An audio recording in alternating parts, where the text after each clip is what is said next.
Welcome to Hatman Strikes Back Daily Boxing News. Oleksandr Usyk is the B-side king. Oh yes, he is. I can't recall, and I've been watching boxing since the 80s, people. I can't recall an elite fighter who has been the B-side as many times as Oleksandr Usyk. This guy has been all around the world fighting the A-side in the A-side's backyard. He did it at cruiserweight multiple times. He's done it at heavyweight multiple times. And amidst all the bias against him, because he's been the B-side, he's always had this golden glow around him. Think about it, folks. This is a guy who fought Anthony Joshua in London the first time. The ultimate golden goose in boxing, other than maybe Canelo. And he came out somehow with a decision win. Obviously, he thoroughly deserved that win. For me, that's the best Usyk has ever looked at heavyweight in that first AJ fight. But trust me when I tell you that had Joshua got the decision, or at least been given a draw, that would not have been the worst robbery I've ever seen in my life. It would have been a robbery without a shadow of a doubt. What I'm saying is,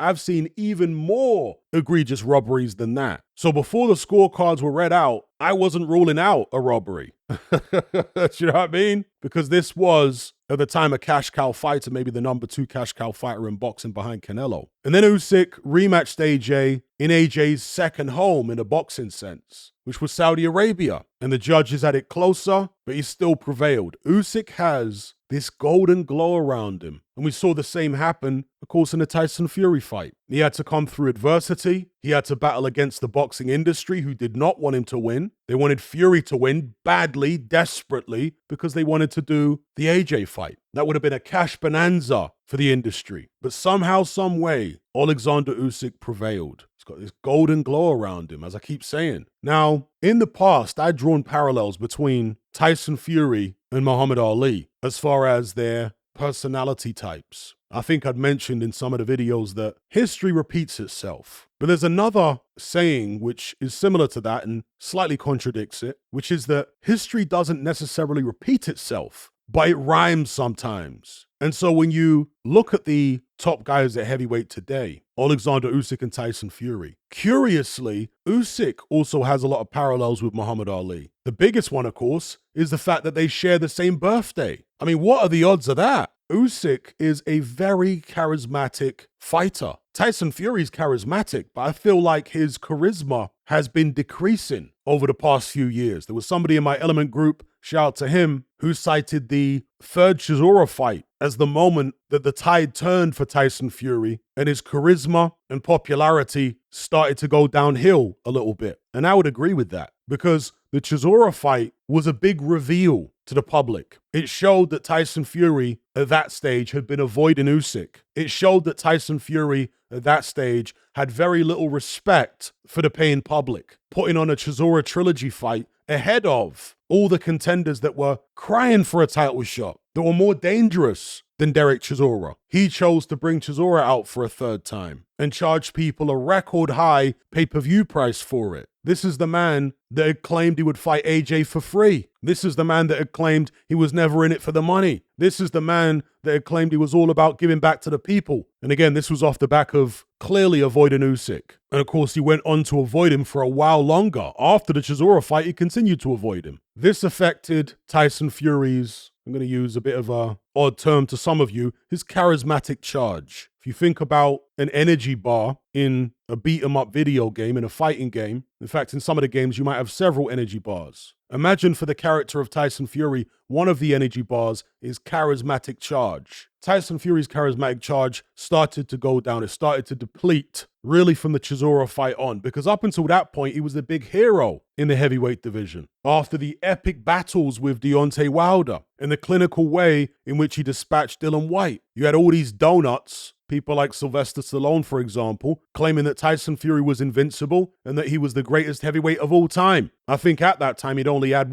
5 world title fights, 3 against the same guy, there or thereabouts? Ridiculous. But that's how strong his charismatic charge was at that point and how popular he was. But yeah, that Chisora fight was a turning point. He then blatantly priced himself out of the Usyk fight in early 2023, avoided taking on any decent competition for the majority of that year, and at the back end of that year, he took on an MMA fighter, having their pro debut, instead of fighting legitimate competition. To add insult to injury, he performed horribly against Francis Ngannou. And to make matters even worse, when he eventually signed for the Usyk fight, after kicking the can down the road for 2 years, he goes to the kickoff press conference against Usyk, and he behaves in the most over-the-top, aggressive, belligerent way possible. This is a guy who professes to be a Christian, a man of God, who loves Jesus and all this type of stuff, and yet he's that disrespectful and belligerent towards a fellow Christian who wasn't trying to trash talk him. Yeah, Usyk said a couple of pretty mild things in response to Fury, but that's in response. Fury's the one who came with all the overt hostility. And that's okay, it's a fight, right? But I'm saying that the things Fury was saying and the way he was behaving doesn't jive with his alleged belief in God and Jesus. It doesn't jive with it. There's a serious contradiction there. And he started questioning Usyk's faith. He said, God would never allow me to lose to a guy who wears an earring. What?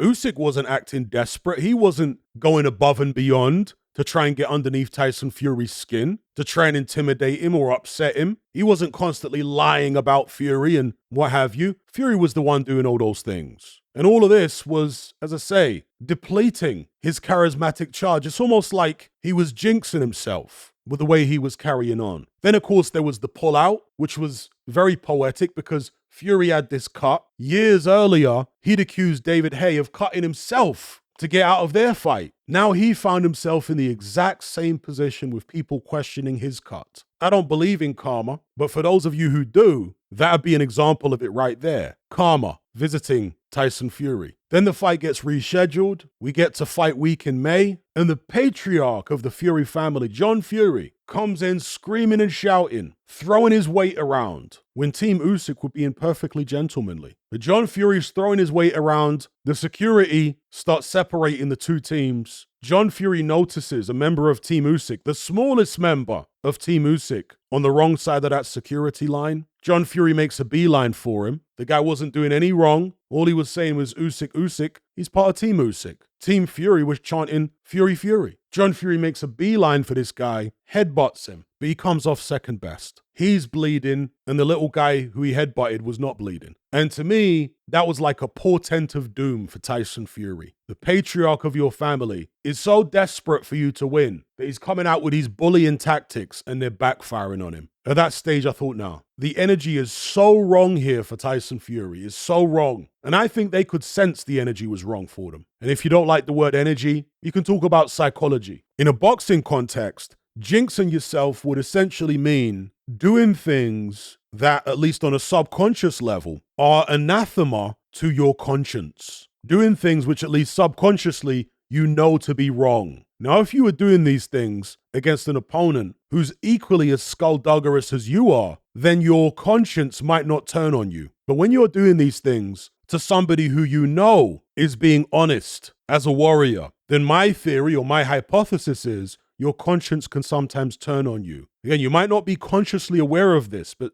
subconsciously, your conscience can turn on you. Now, of course, this won't happen if you're a psychopath, because psychopaths don't have a conscience. But in my view, Tyson Fury is definitely not a psychopath. His dad might be one. I'm not 100% certain on that, but I think there's a lot more chance of his dad being one than Tyson himself. I don't think Tyson's a psychopath at all. I do think he has a conscience. And I suspect that his conscience, as I say, started turning on him and working against him in the run-up to the Usyk fight. Because he knew on some level that the way he was behaving was not good, was anathema to his apparent Christian faith and so on. He knew that. Subconsciously, I'm going to say this, in my view, Tyson Fury knew that Usyk was a more sincere Christian than he was. These are two fighters, at least one of the fighters, Oleksandr Usyk, who do believe that their faith can help them win fights. If both guys believe that, then surely on some level they must both also believe that the man whose faith is more sincere, whose faith is more true, has an advantage going into the fight. And they both had to know on some level that that was Oleksandr Usyk. And while I am not a religious man myself, it would be absurd to not acknowledge the fact that religious faith clearly helps people in many walks of life. I'm not saying it helps every single person that adheres to any religion, but I'm saying that in many instances, people's belief in God, whichever God that may be, in this case, the Abrahamic God and their belief in Jesus, it helps them psychologically. It gives them confidence. It gives them a boost somehow. Whether or not that God is real is irrelevant. It's the effect that believing in that God has on these fighters. And in many instances, it has a very positive effect. Is that what gives Oleksandr Usyk his golden glow? Amidst all the darkness around him, as in the bias against him because he's always the B-side, he somehow emerges victorious. I suspect it's a lot more than just because of his strong faith, but perhaps that's part of it. You know, going back to drawing parallels between fighters of today and fighters of the Muhammad Ali era, it's almost as if the Ali archetype, the Ali character, has been split into two